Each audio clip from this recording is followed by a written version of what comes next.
Hello and welcome to my channel, In Search of Wonder. My name is Anne. Today is a bonus Friday and I am doing the I'm So Annoyed book tag.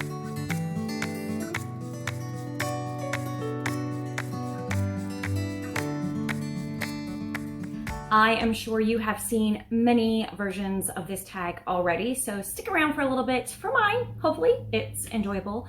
I was tagged in this by Jen's Reading Life, so thank you, Jen, for tagging me. So fun.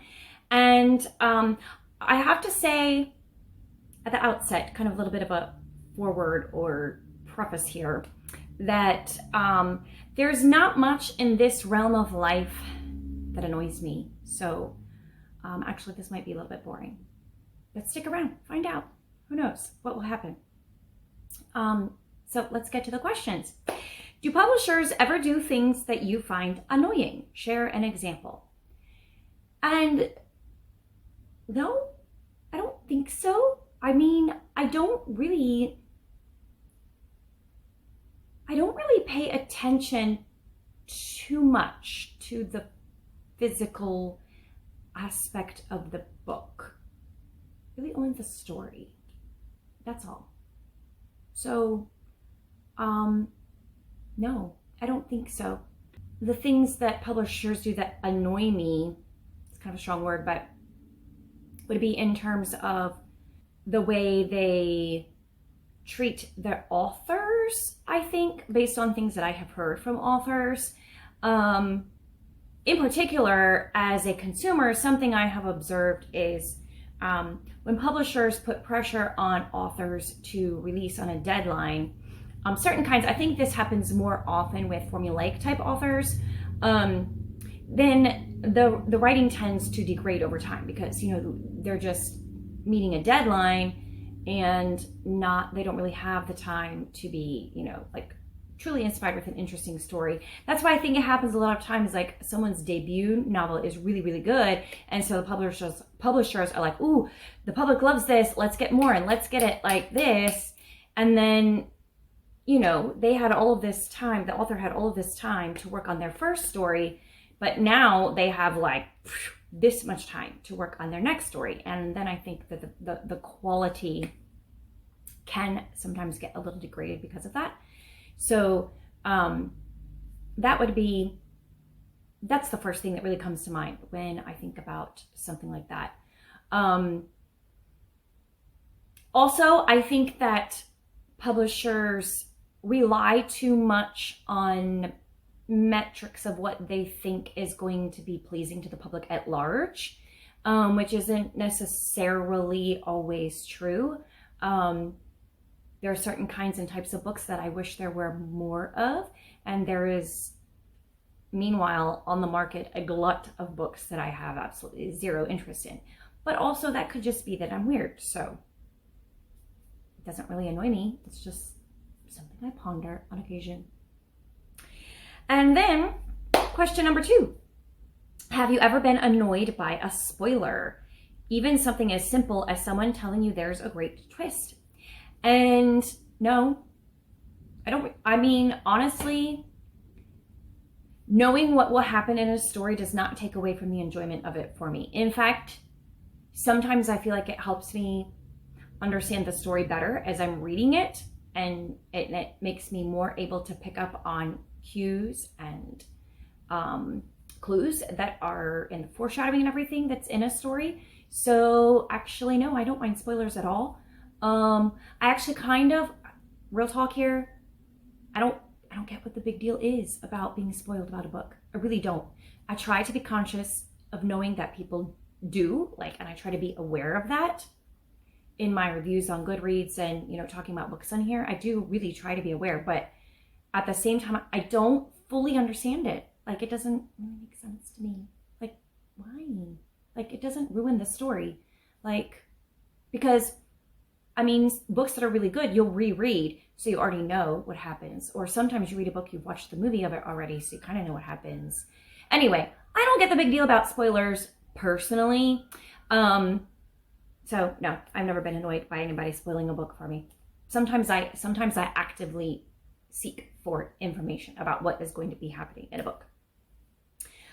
Yes, I think probably what you're going to learn in this video is that Anne is weird. Number 3, have you ever been annoyed by what you discovered in a little free library, a book sale, or a used bookstore? Tell us what you found and why it was so annoying. Okay, well, first of all, I have been to like literally hundreds of book sales and used bookstores in my life. And nothing stands out in my mind as being like, oh, wow, that was really super annoying. There have been a couple of bookstores I've been in, used bookstores, that were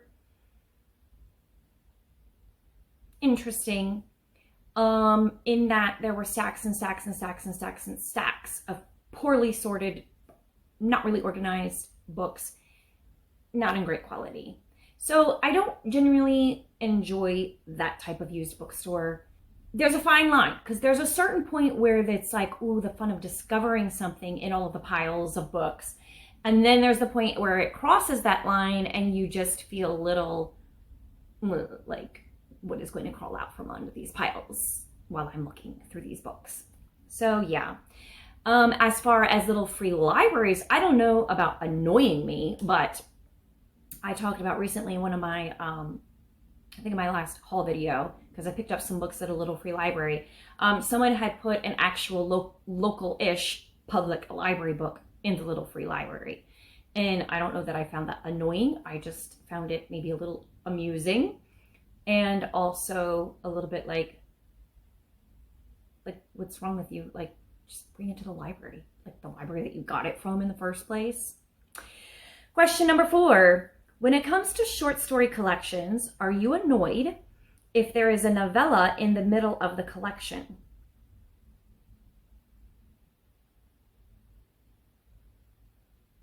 I think I don't understand the question.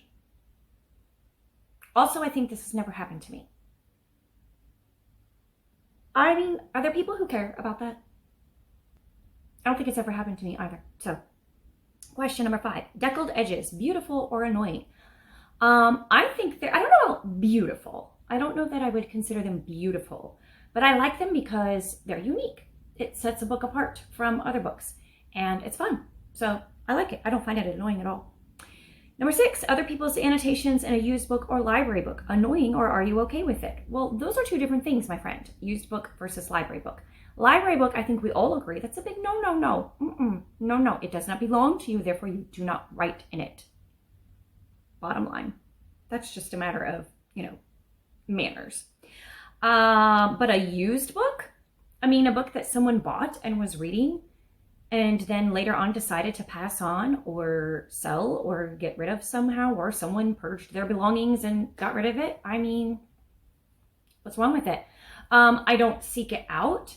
And I wouldn't like it if I was looking to get a really beautiful edition. Like, for example, my husband bought me a set of Austen books, these cloth bound covers that are really beautiful. And I actually am writing in it, but I know if I were looking for a set like this, and I'm taking care to write it in pencil. Not that I'm ever going to go through and erase it all, but I just don't want it to be like completely ruined. But if I were looking for a set of these books, I would not want it to be written in, because I would want it to be in its beautiful state. So I don't plan on ever passing these on to anybody or selling them. They're copies that were given to me that I plan to keep for the rest of my life. So I am writing in it in pencil, but I wouldn't want to buy it that way. However, I am currently reading Yevgeny Onegin does have annotations in it. I don't know if you can see. There's annotations in there. And I think that whoever wrote the annotations, let's see. Whoever wrote the annotations was clearly a student of some kind, and some of the thoughts are their own thoughts. Some of the things they wrote are their questions that they have, and some of the things clearly came from a teacher. So it's interesting. It's interesting that a lot of their annotations are just plain wrong. So that's fun. Some of them, like, they're clearly being misled by trying to analyze the lines of poetry too closely, and they're like reading into it and reading things that aren't actually there. So that's interesting. But some of them are very insightful. Some of the words they look up and write the definitions there are actually helpful because then I don't have to go look up the word. And so it's interesting. It's interesting getting someone else's perspective and being able to see a broader view of the story while you're reading it and not having to wait until you discuss it. Now, I am discussing that book with Courtney and Dia. And so, you know, I am reading it already in community, but it's fun. It's like there's another voice, a fourth voice being added to the discussion. And that makes it interesting. So it depends on the book, I guess. If it's a beautiful edition that I want to save and to be like, you know, a precious copy for me, then I don't want it written in. So I will make sure I would be unhappy if someone sold it to me used in that condition but didn't tell me, or like if I bought it online and if I were looking in a used bookstore and I saw the handwriting it, I probably wouldn't buy it. But just a basic copy of a story. Like this is not a particularly lovely edition or anything. This is just a basic copy that someone wrote in. Yeah, it's interesting. I'm enjoying it. Number 7, if there's a series or collection of certain kinds of books, like an imprint, and changes are made, are you annoyed or okay with it? If yes, give us an example. Okay, exhibit number 99, why Anne is weird. I've never bought a series. That's not true. I bought the whole Anne of Green Gables series, the box set. And in the box set, they're all the same size, they're the same design, like, I mean, there's different pictures on each cover, but it's consistent throughout the series. But I don't read a lot of series, and I definitely don't buy whole series, typically. So I actually have 0 experience with this. So, number 8, do the decisions of characters in a novel ever annoy you? Share the book and what decisions you found annoying. The book, like the one book where the characters were annoying. That's funny. So I do find characters annoying on occasion, but I also, you know, what does annoy me is when people dislike a book because a character is annoying. Now, there's nuance here, okay? Because if a character is supposed to be a good character, and yet everything they're doing is not good. Like the book I read recently, I forget what it's called. Miss Somebody's List. Forget her last name. But she was the heroine of the story, and she was just extremely immature, and she kept making very impetuous, poor decisions all the way through the story. And it wasn't being portrayed, though, as poor decisions. It was just the way the story was going. And so in that sense, like, I can understand being annoyed by a character, and that was what brought that book down to 2.5 stars for me, because she was supposed to be the heroine of the story, but she was not behaving like a heroine. And there was no development. That's the other thing. If the main character or a primary character in the story has annoying characteristics in the beginning, but they learn and they grow and they change throughout the story. Not that they become perfect, but that this poor behavior is identified as such in the character's life, and they become aware of it, then that's good. I don't mind that at all.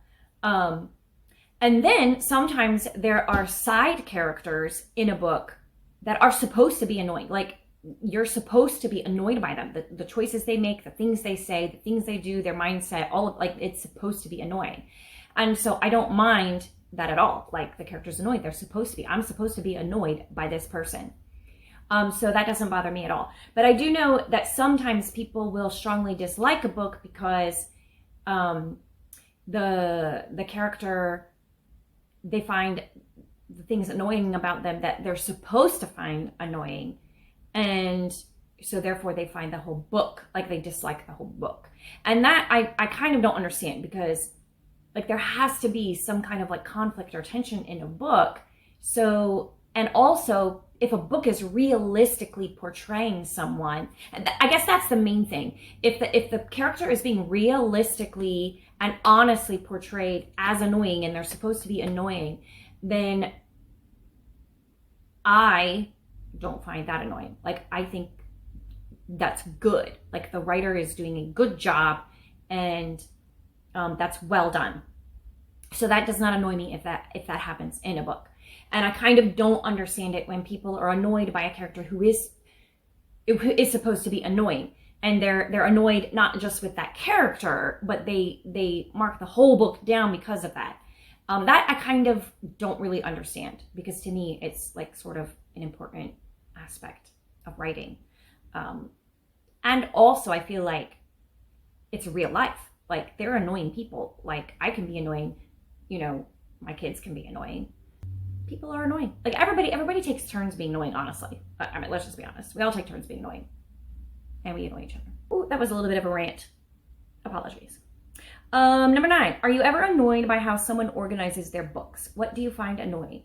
I mean, no. People have been annoyed by the way I do or do not organize my books.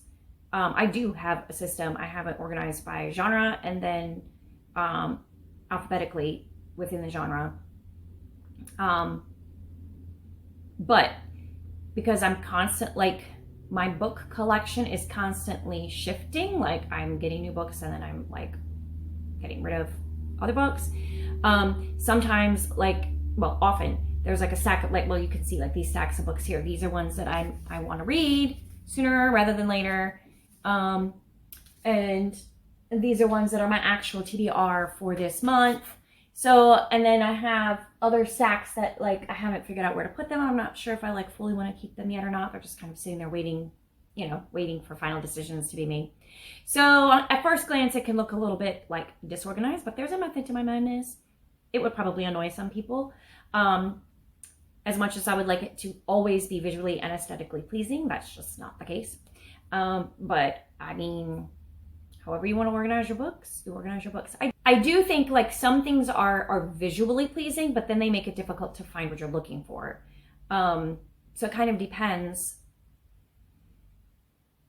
on what your purpose is with your books and how you like to look at them. If you want them always to look at your shelves and they be beautiful, then you might be inclined to organize by color without regard for genre or author name or anything, and that's perfectly fine. I don't understand, and I've only ever seen this in pictures. I've never seen anybody actually do that with the pages facing out rather than the spine.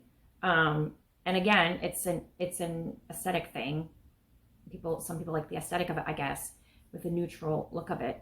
But I mean, it doesn't make sense to me, because then I would have a difficulty finding the books that I want. But at the same time, like, I mean, it's your books. Organize them how you want. Make your house look like the way you want it to look. Doesn't bother me. All right. Number 10. Share something bookish that you find annoying.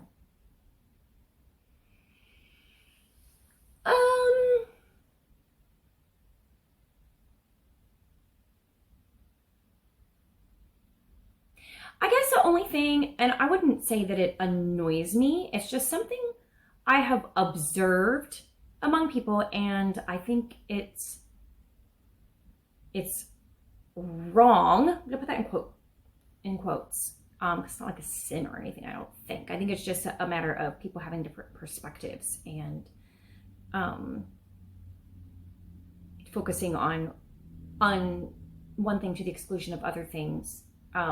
It's just an observation I have, that there are in some circles elitist attitudes about books, and I have tried to plug into a couple of different communities that, you know, discuss literary books, but then I have been a little bit put off by how those people in those circles tend to look down on anyone who reads something other than classics and or literary fiction, and people who read, you know, formulaic books or romance novels, or, you know, the latest fantasy novel, or horrors, graphic novels, or something like, you know, there can be this kind of elitist attitude of, you know, they only read the best, and anything else is subpar and should not ever be read. And I just feel like there has to be a balance in everything, personally. Like, I enjoy reading books that challenge me in one way or another, whether that's literary fiction or nonfiction or I'm always trying to have something that I am reading and or queued up to be reading that is going to challenge me in one way, intellectually, emotionally, mentally, etc., spiritually, especially. But at the same time, I like to read just for fun. Whether that's a romance novel or a Christian fiction, or those are the ones I gravitate towards. Formulaic historical fiction type stories. Things that I just read for fun, and don't have much high literary value to them, but I just enjoy them. It's taken me a good portion of, I don't know, let's say the past 10 to 15 years or whatever, since I became aware of the elitist attitude. It has taken a while for me to kind of find my footing where I am comfortable with the reading choices that I make, and I really don't care what anybody else thinks about it.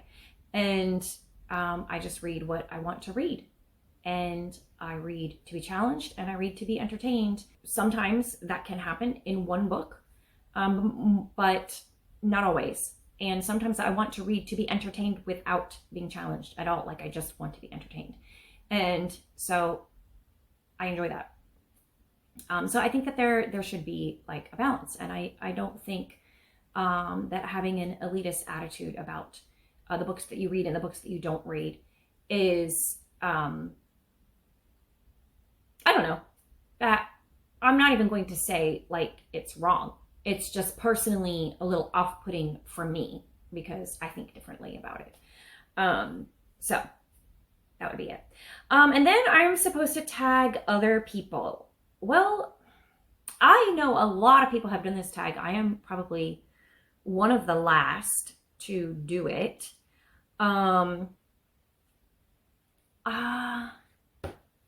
I don't think that Catherine at Regional Love has done this. So I'm gonna tag her.